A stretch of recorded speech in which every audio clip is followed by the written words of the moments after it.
What's happening, everybody? It's Sean with Reactions to the Classics. And today we got a reaction to Frank Zappa and the Mothers of Invention and their song, Inca Roads, brought to us by a friend, longtime supporter, and patron of the channel, David. Thank you, David. Appreciate you.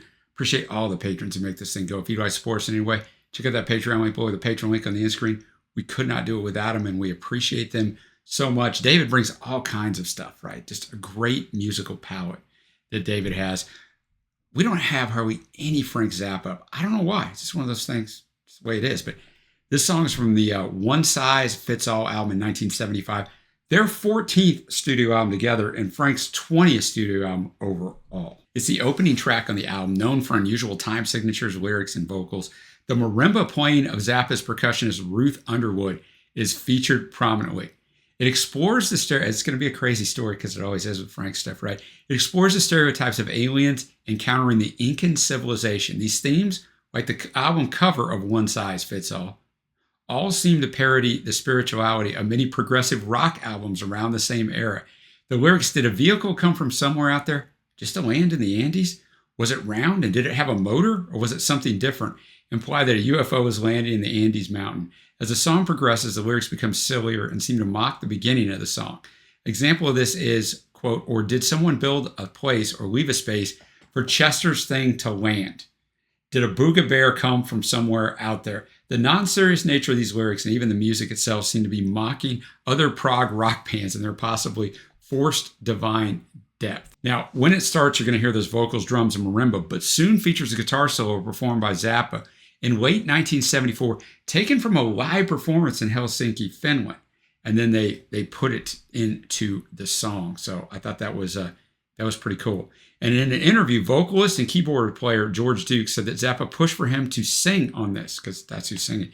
And then beforehand, he had no intentions of singing professionally and was only there to play keyboards. He went on to explain how Zappa had bought him a synthesizer, an instrument which Duke had disliked, and told him he could play around with it if he wanted. This led to Duke playing the synth part on Inca Roads as well. And in 2018, Prog magazine named this at the number 100 position in their list of the 100 greatest prog songs of all time. So that is quite weighty praise. So I'm going to have the lyrics up as always. Thanks again, David. We don't have to wait for that marimba, man.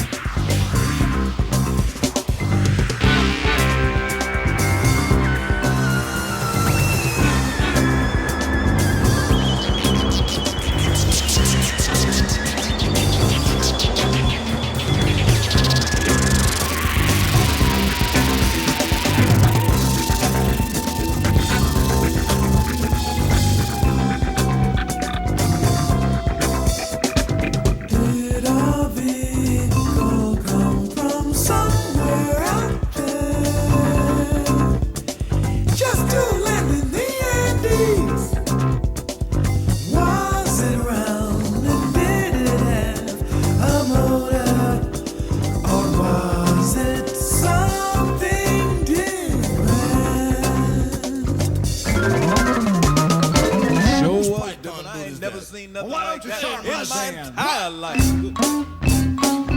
A round ball after a good that white can't do nothing.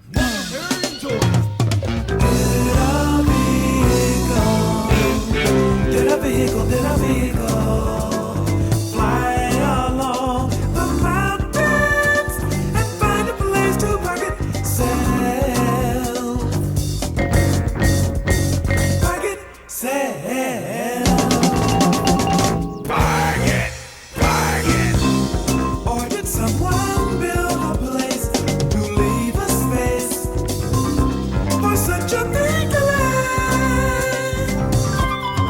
About to have a 3-minute instrumental solo here, right? With a guitar solo by Frank.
go bum. From somewhere out there, the hair go bum.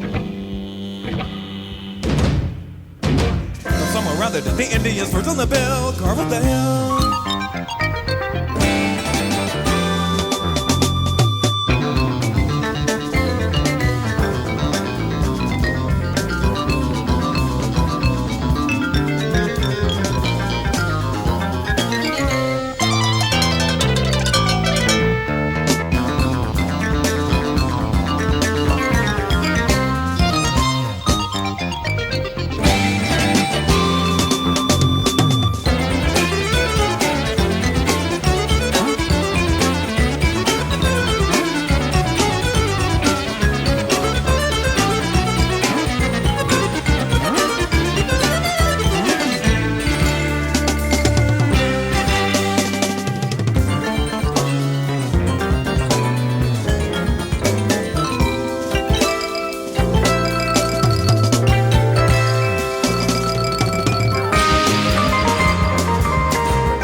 So this is George Duke on the solo here.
Chester's thing.